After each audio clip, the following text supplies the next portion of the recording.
Somewhere in America right now, a man is walking out of a gun show with $400 cash in his hand, feeling like he got a decent deal on an old rifle he never shot anyway.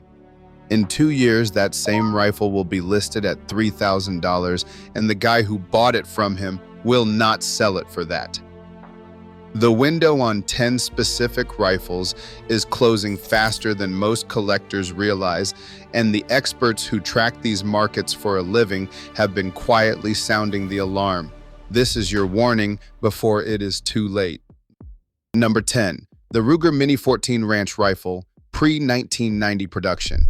Most people hear Mini 14 and think of a budget alternative to the AR-15, a compromise gun. The rifle you buy when you cannot afford what you really want. That thinking is about to cost a lot of people a lot of money. Here's what those people do not understand. The Ruger Mini 14 was introduced in 1973, built on a scaled-down version of the M14 Action, the same operating system that served the United States military as the M1A. Bill Ruger designed it to be rugged, simple, and manufacturable to a standard that matched or exceeded most competitors of its era. And in the early years, that is exactly what it was. The pre-1990 ranch rifle variants were built with investment cast receivers, finished to tolerances that Ruger quietly walked back as production volume increased through the 90s and 2000s. The barrel harmonics on early production guns were different. The sight radius was longer. The overall fit of the wood to metal was tighter and more carefully executed. Collectors who have handled both generations side by side describe the pre-1990 guns as feeling like a finished product, and the later ones as feeling like a factory output. Then in 2004, the political landscape shifted. The federal assault weapons ban expired. Suddenly, the AR-15 market exploded with options, and the Mini 14 got left behind in the public conversation. But here's the thing about being left behind. Prices stay low longer. And low prices on a finite, shrinking supply of quality early production guns is exactly the condition that creates the next wave of collector appreciation. Pre-1990, ranch rifles in original wood stock configuration, unmolested, with the original sights intact, were $250 to $350 guns 5 years ago. Today, clean examples are moving between $500 and $800. The stainless variants, the ones with the factory folding stock in original configuration, are pushing past $1,000. Experts watching this market are not surprised. They have seen this pattern with the Ithaca 37, with the pre-64 Model 70, with every American firearm where a quality cutoff date exists and the supply is fixed. The Mini 14 is next. If you find a clean pre-1990 ranch rifle at a gun show this weekend, do not walk past it. Number 9. The Winchester Model 94 Trapper, pre-1964. Most people already know the pre-64 Winchester story at this point. 1964, cost-cutting, stamped parts, cheaper wood, the end of an era. That story has been told so many times it has almost become background noise in the collector world. But there is a variant of the pre-64 Model 94 that most people walk right past at auction, and it is one of the most undervalued configurations in the entire Winchester collecting universe. The Trapper.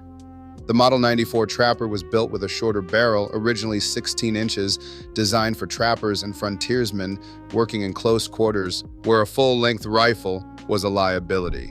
It was a working man's gun, built to a craftsman's standard, and the combination of that short barrel with pre-64 quality is something the market has not fully priced yet. Standard pre-64 Model 94s in honest condition are already selling for $700 to $1,500. The Trapper configuration, with its rare barrel length and documented pre-64 provenance, is pushing past $2,000 in the configurations collectors want most. By 2027, the experts tracking Winchester values believe the Trapper will be the most aggressively pursued pre-64 variant outside of engraved and presentation-grade examples. The window is open right now. It will not stay open. Number 8. The Marlin Model 336, pre-1983, JM stamped. If you own a Marlin lever action, and there are 2 letters stamped on the barrel, J and M, You are holding something that the market has decided is categorically different from every Marlin built after 1983. Those two letters stand for John Marlin, the founder, and they represent a standard of barrel manufacturing that disappeared when Remington acquired Marlin and moved production to their Ilion, New York facility. Here is the technical story that drives the value. The Marlin factory in North Haven, Connecticut, used a micro-groove rifling system on pre-1983 barrels. 16 shallow grooves cut with a precision and consistency that hunters and competitive lever gun shooters describe as producing accuracy that should not be possible from a factory lever action. Groups that belong on a bench rest rifle coming from a gun with a tubular magazine and a side ejecting action. When Remington took over and moved production, the tolerances drifted. The fit of the lever to the receiver changed. The trigger pull weight shifted, the wood quality declined, and the people who had shot both versions back to back immediately understood what had been lost. The collector market understood it about 5 years later, which is exactly where we are right now. Pre-1983, JM stamped Marlin, 336s and 30-30 Winchester were $300 to $500 rifles at any gun show in America as recently as 10 years ago. Today, clean original examples are selling for $700 to $1,200. The 35 Remington chambering commands a premium on top of that. And any pre-1983 336 and 440 Marlin is already a specialist gun that collectors actively hunt. Then Remington went bankrupt in 2020. Ruger purchased the Marlin brand and has since reintroduced lever actions to genuine critical acclaim. But here's the painful irony. The Ruger-made Marlins are good enough that they have reminded the entire shooting world what a quality Marlin feels like. And that reminder has sent collectors directly back to the JM stamped originals with renewed urgency and deeper pockets. Number 7, the Heckler & Koch HK91 pre-ban import. There is a rifle that has been sitting in American gun safes since the 1980s, largely ignored by everyone except a small and extremely serious community of collectors. And that community has been right about its value for 30 years, while the rest of the market caught up slowly, reluctantly, and expensively. The HK91 is the civilian semi-automatic version of the G3 battle rifle, the standard service rifle of the West German military from 1959 through 1997. It fires the full-power 7.62 by 51 NATO cartridge, the same round as the M60 machine gun, from a roller-delayed blowback operating system that Heckler & Koch engineered from the Spanish set-me design after World War II. The roller-delayed system is mechanically unlike anything else in widespread civilian production.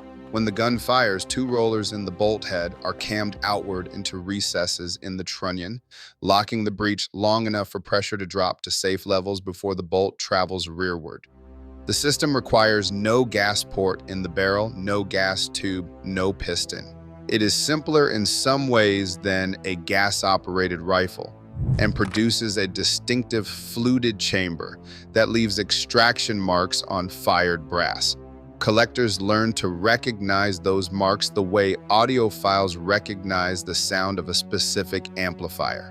In 1989, President George H.W. Bush signed an executive order banning the importation of semi-automatic rifles deemed not suitable for sporting purposes. The HK91 import stopped permanently. Every HK91 in America today was imported before that ban. The supply is fixed, finite, and shrinking as guns are lost, damaged, and absorbed into permanent collections. 10 years ago, a clean HK91 with matching numbers was an $800 to $1,200 rifle. Today, those same guns are selling for $2,000 to $3,500. Verified early production examples with original furniture and documented import papers are pushing past 4,000. Every expert watching the pre-ban import market agrees. The HK91 has not finished climbing. You have made it past the halfway point, and every rifle on this list so far has had one thing in common: a specific moment in manufacturing history that cannot be recreated, a political or corporate decision that permanently closed the supply, and a collector market that is only now beginning to fully price that reality. The next 5 rifles are where this list gets serious. Stay with me, Because number one is a rifle that most Americans have seen 100 times and never once looked at twice. Number 6, the Springfield M1A standard first-year production, 1974. The Springfield M1A is already on the radar of every serious collector in America. Most people know it as the civilian version of the M14, the battle rifle that served the United States military from 1959 onward and continues to serve in designated marksman roles to this day. But within the M1A collecting world, there is a hierarchy that most casual owners do not understand. And sitting at the top of that hierarchy, largely underpriced and increasingly difficult to find, are the first-year production rifles. Springfield Armory Incorporated was founded in 1974, a civilian company with no connection to the original government Springfield Armory beyond a shared name and a shared mission. The company's founder, Bob Reese, sourced genuine government surplus M14 parts, fitted them to newly manufactured receivers, and produced the first civilian M1A rifles, with a parts quality that later production, drawing on diminishing surplus stocks, could not consistently match. The trigger groups in first-year production M1A rifles were assembled from genuine USGI surplus components machined to military specification. The op rods were correct, the stocks were walnut, hand-fitted, and properly finished. Collectors who have stripped both first-year and later production M1A rifles describe the difference the way pre-1964 Winchester collectors describe the difference in bolt feel. You know it when you feel it, and once you feel it, you understand why the market prices it differently. A first-year production, Springfield M1A, with documented provenance and original walnut stock, was a $1,200 to $1,500 rifle a decade ago. Today, those rifles are selling for $2,500 to $4,000 when they surface, which is less often every year. By 2027, the experts tracking M1A values believe first-year production examples will regularly clear $5,000 as the broader M1A collecting community matures and the knowledge of what to look for becomes more widely understood. Number 5, the Colt AR-15 SP1 Sporter pre-1977 slab side. The AR-15 SP1 has been covered extensively in collector circles. The pre-ban story, the 1994 assault weapons ban, the restricted features, the irreplaceable configuration, most serious gun people already know that chapter. But within the SP1 collecting world, there is a subcategory that even many dedicated AR collectors have not fully priced: the pre-1977 slab side lower receiver. And this is where the serious money is beginning to move. Here is the technical detail that matters. Early Colt SP1 production used lower receivers without the raised fence surrounding the magazine release button. Collectors call these slab sides because the lower receiver profile is flat and uninterrupted, where later production added that raised protective ridge. The slab side lower was phased out progressively through the early to mid-1970s, with production transitioning to the fenced lower by approximately 1977 depending on the production run. The slab side is significant for two reasons. First, it is the configuration closest to the original military M16 lower receiver profile from the early 1960s. Second, it is rarer. Every year of production after 1977 produced fenced lowers. The slab sides exist in a smaller and permanently fixed quantity, and the collectors who understand that are accumulating them with a patience and a conviction that is driving prices steadily upward. A clean pre-1977 slab side SP1 in original configuration with matching numbers was a $2,500 to $3,500 rifle 3 years ago. Today, exceptional examples with original boxes and paperwork are clearing $5,000 to $6,000. By 2027, the experts who track Colt collecting believe the slab side SP1 will regularly exceed $7,000 for the best examples, as institutional recognition of the AR-15's place in American firearms history continues to build. Number 4, the Winchester Model 70 Featherweight pre-1964 in rare calibers. The pre-64 Model 70 story is already well known in serious collecting circles. The controlled round feed bolt action, the hand-fitted components, the manufacturing quality that the 1964 cost-cutting destroyed. Every serious rifle collector already understands that 1964 is the dividing line. But within the pre-64 Model 70 world, there is a specific configuration that the broader market has not yet fully valued: the featherweight variant in rare calibers. And the gap between what these rifles sell for today and what the experts believe they will sell for by 2027 is significant enough to pay attention to.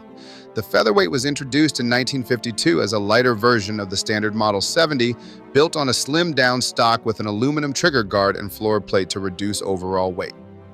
It was Winchester's answer to hunters who wanted a true mountain rifle, something that balanced precision with packability before that concept had a marketing name. And it was offered in calibers that today represent some of the most aggressively pursued chamberings in the entire pre-64 world. The 220 Swift, the 219 Zipper, the 253 Savage. These are chamberings that collectors hunt specifically because so few pre-64 featherweights were produced in them. A standard pre-64 featherweight in 270 Winchester or 30-06 is a $1,500 to $3,000 rifle depending on condition. The same rifle in 220 Swift or 219 Zipper is already a $5,000 to $8,000 gun in excellent original condition, and the experts tracking rare caliber pre-64 values believe those numbers are conservative for where the market goes by 2027. The mechanism driving this is straightforward. The collector base for pre-64 Model 70s is mature, organized, and well-funded. They have already bought the common calibers. They are now hunting the rare ones with an intensity that is compressing the available supply faster than most people realize. Number 3.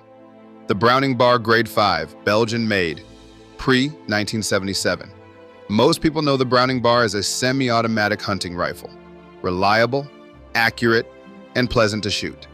What most people do not know is that the Belgian-made Browning Bar of the late 1960s and early 1970s is a categorically different object from the Japanese-produced rifles that followed.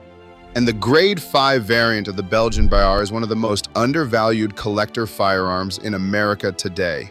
Here is the context. Browning began importing the Bar, manufactured by Fabrique Nationale in Liège, Belgium, in 1967. FN was at that time arguably the finest production firearms manufacturer in the world. The same factory that was producing military rifles for NATO armies was applying that manufacturing precision to a semi-automatic sporting rifle, and the result was a firearm built to tolerances that hunting rifles simply were not required to meet. The Belgian BR used a 7-lug rotary bolt, a gas-operated system with a regulator, and internal components machined to a standard that FN's military production culture demanded. The wood-to-metal fit on Belgian production guns, particularly the higher grades, was done with a care that reflected FN's understanding that these rifles would carry the Browning name and that the Browning name meant something. The Grade 5 sat at the top of the Belgian Bar lineup. Deep, hand-executed engraving on the receiver and trigger guard. A full coverage pattern of game scenes or scroll work depending on the year and the engraver. Highly figured walnut hand checkered at a density that later production never matched. These were not mass-produced guns that received engraving as an afterthought. They were engraved first and built around that commitment. In 1977, production shifted from Belgium to Japan. The Japanese-made BARs are good rifles, but they are not Belgian BRs, and collectors have drawn that line with a firmness that only grows sharper over time. A Belgian-made Grade 5 bar in a desirable caliber, 300 Winchester Magnum, 270 Winchester 30-06, was a $1,200 to $1,800 rifle a decade ago. Today, clean original examples are selling for $2,500 to $4,500.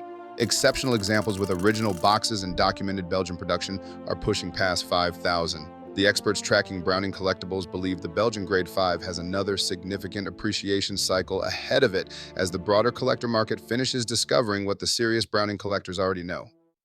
Number 2, the Ruger No. 1, first-year production, 1967 through 1972. Bill Ruger believed that the single-shot rifle was the most elegant expression of the gunmaker's art. Not a compromise, not a relic, a statement about the relationship between a shooter and a single perfectly placed round. When Ruger introduced the No. 1 in 1966, with production beginning in 1967, he was making that statement in steel and walnut at a price point that made the rest of the industry uncomfortable. The No. 1 used a falling block action derived from the classic Farquharson design, a 19th century Scottish pattern that Ruger's engineers modernized without losing any of its mechanical elegance. The action closes with a solidity and a precision that bolt-action collectors describe with genuine envy. The trigger is crisp, the balance is exceptional, and in the right caliber with the right barrel configuration, the number one is one of the most accurate factory sporting rifles ever produced in the United States. The first-year production rifles, those built between 1967 and approximately 1972, were assembled with a level of individual attention that Ruger's expanding production volume gradually made impractical. The wood fitting on early guns was tighter. The metal finishing was more carefully executed. The checkering was cut with a precision that later production, running at higher volume, could not consistently maintain. Within the number one collecting world, certain calibers define the top of the market. The .220 Swift, the .253,000 Savage, the .270 Weatherby Magnum. Any first-year production number one in these chamberings, in original condition, with the correct stock configuration, is a gun that serious collectors pursue with the same urgency that pre-64 Winchester collectors bring to rare chambering Model 70s. A standard first-year production number one in a common caliber was a $500 to $800 rifle 5 years ago. Today, those guns are selling for $1,200 to $2,000. The rare caliber early production examples are already past $3,000 in many configurations and climbing. By 2027, the experts who follow Ruger collecting believe the first-year number one will be firmly established as one of the defining American single-shot collector rifles, with prices to match that recognition. If you own one and you have never looked up the serial number to determine its production year, do that today. You may be holding something significantly more valuable than you realize. Number one. The Marlin model, 1895, pre-Remington, JM stamped, in 4570 government. Everything on this list has been building to this moment. And the rifle sitting at number one is not here because it is the most famous, the most expensive, or the most historically celebrated gun on this countdown. It is here because right now, today, it is the single most undervalued lever-action rifle in the American collector market. And that window is closing fast. Start with the cartridge, because the cartridge tells you everything. The 4570 government was adopted by the United States Army in 1873, one of the oldest rifle cartridges still in active production anywhere on Earth. It served in the Indian Wars. It served in the Spanish-American War. Frontier scouts, buffalo hunters, and cavalry troopers all trusted their lives to it. Today, it is what serious, dangerous game hunters load when they are heading into brown bear country in coastal Alaska, the places where you do not get a second shot and you know it before you leave the truck. The 4570 is not a nostalgia piece. It is a tool that has been solving serious problems for over 150 years without apology. Now put that cartridge into a JM stamped Marlin 1895 built in North Haven, Connecticut, and you have something that goes beyond a sporting rifle. The micro-groove rifling on JM-era barrels wrung accuracy out of the 4570 that hunters in bear country staked their lives on. The side-ejecting receiver meant a scope mounted directly above the bore, no awkward offset mounts, no compromises. The lever was fast, the action was tight, and the whole package said exactly one thing. This was built by people who cared whether it worked. Then Remington bought Marlin in 2007 and moved production to Ilion, New York. The first guns out of that facility were, by every documented account, a disaster. Rough actions, timing problems, barrels that would have embarrassed the name stamped on them. The collectors who understood what JM meant started buying every clean original they could find. Quietly, patiently, without making noise about it. Remington went bankrupt in 2020. Ruger purchased the Marlin brand and has since built 1895 rifles that have earned genuine praise. And here is the painful irony that works entirely in the collector's favor. Every new Ruger-made Marlin that earns a 5-star review sends another wave of buyers straight back to the original. The real one, the North Haven gun, the one with the 2 letters on the barrel. 15 years ago, a clean JM-stamped 1895 was a $400 gun show find. Today, exceptional original examples are selling for $1,200 to $1,800. Guide gun variants are past $2,000. By 2027, experts tracking this market believe honest original examples will clear $2,000 to $3,000 across the board, with the best configurations pushing $4,000. If you own one, do not sell it. Do not modify it. Do not let anyone touch the finish. What is sitting in your safe right now is exactly the kind of rifle this market rewards. Hold it.